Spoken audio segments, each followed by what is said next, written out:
शांताकारं भुजंगशयनं पद्मनाभं सुरेशं विश्वधारं गगनसदृशं मेघवर्णं शुभांगं लक्ष्मीकांतं कमलनयनम।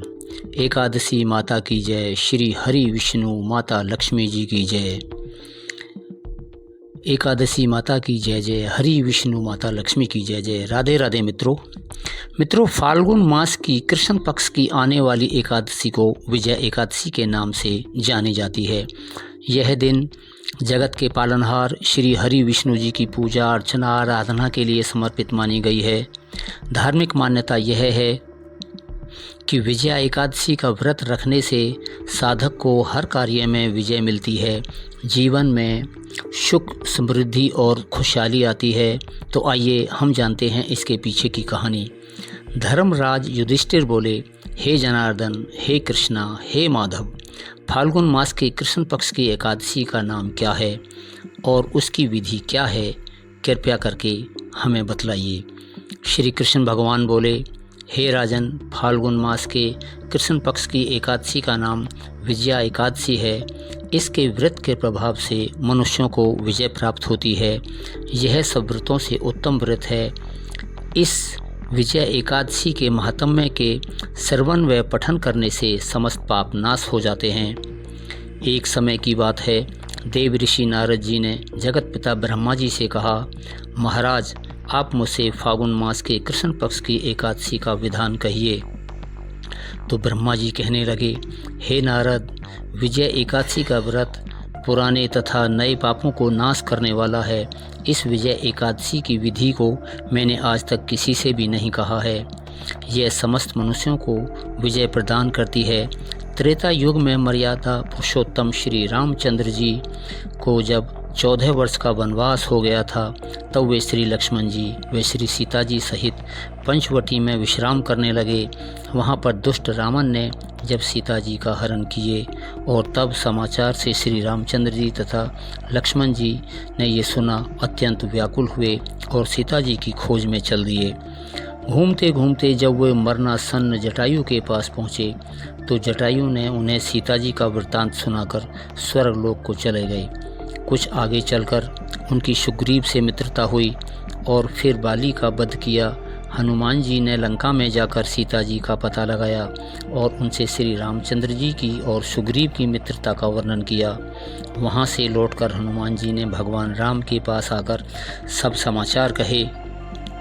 तब श्री रामचंद्र जी ने वानर सेना सहित सुग्रीव जी की सम्मति से श्रीलंका में प्रस्थान करने की योजना जब बनाई।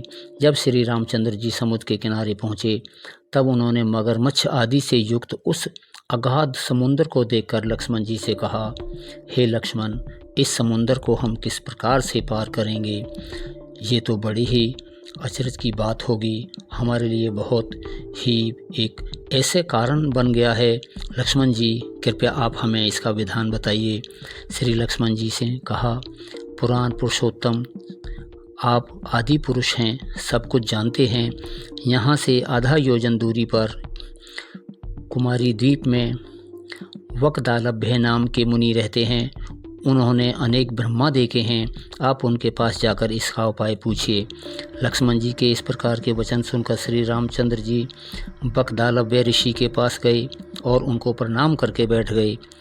मुनि ने भी उनको मनुष्य रूप धारण किए हुए पुराण पुरुषोत्तम समझकर उनसे पूछा कि हे राम, आपका आना कैसे हुआ?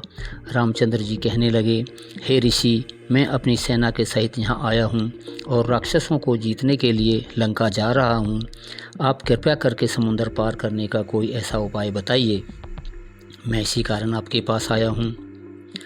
वकदालभ्य ऋषि बोले, हे राम, फाल्गुन मास के कृष्ण पक्ष की एकादशी का उत्तम व्रत करने से निश्चय ही आपकी विजय होगी और साथ ही आप समुद्र भी अवश्य पार कर लेंगे। इस व्रत की विधि यह है कि दशमी के दिन सोना, चांदी, तांबा या मिट्टी का एक घड़ा बनाएं। उस घड़े को जल से भरकर तथा 5 पल्लव उसके ऊपर आम के रख के वेदिका पर स्थापित करें। उस घड़े के नीचे सतंजा और ऊपर जौ रखें। उस पर श्री नारायण भगवान की स्वर्ण की मूर्ति स्थापित करें। एकादशी के दिन स्नान आदि से निवृत्त होकर धूप दीप नैवेद्य नारियल आदि से भगवान की पूजा करें। तत्पश्चात घड़ी के सामने बैठकर पूरा दिन व्यतीत करें और रात्रि को उसी प्रकार बैठकर जागरण करें। द्वादशी के दिन नित्यकर्म से निवृत्त होकर उस घड़े को ब्राह्मण को दे दें। हे राम, यदि तुम भी इस व्रत को सेनापतियों के सहित करोगे तो तुम्हारी विजय अवश्य होगी। श्री रामचंद्र जी ने इसी के कथा के अनुसार इस व्रत को किया और इसके प्रभाव से दैत्यों पर विजय पाई।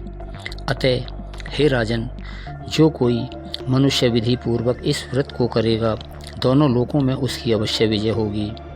श्री ब्रह्मा जी ने नारद जी से कहा था कि हे पुत्र, जो कोई इस व्रत के महात्म्य को पढ़ता है, सुनता है, इसको वाजपेय यज्ञ का फल प्राप्त होता है।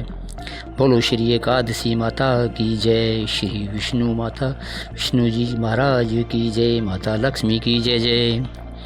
हे मित्रों, ये थी कहानी विजय एकादशी की। ये कहानी आपको कैसी लगी, कृपया आप हमें इसके बारे में कमेंट्स करके बताएं। कमेंट्स में राधे राधे, हर हर महादेव, श्री विष्णु जी, माँ लक्ष्मी जी ज़रूर लिखें। और अभी तक आपने हमारा ये शिव अमृत स्टोरी चैनल सब्सक्राइब नहीं किया है तो कृपया चैनल को अभी सब्सक्राइब करें और आने वाली वीडियो के नोटिफिकेशन के लिए कृपया आप बेल आइकन को भी दबा कर रखें। आपने हमारा वीडियो अंत तक देखा, इसके लिए आपका बहुत बहुत धन्यवाद। बोलो श्री विष्णु जी महाराज की जय। जय जय महादेव, हर हर महादेव, जय माँ लक्ष्मी। राधे राधे मित्रों।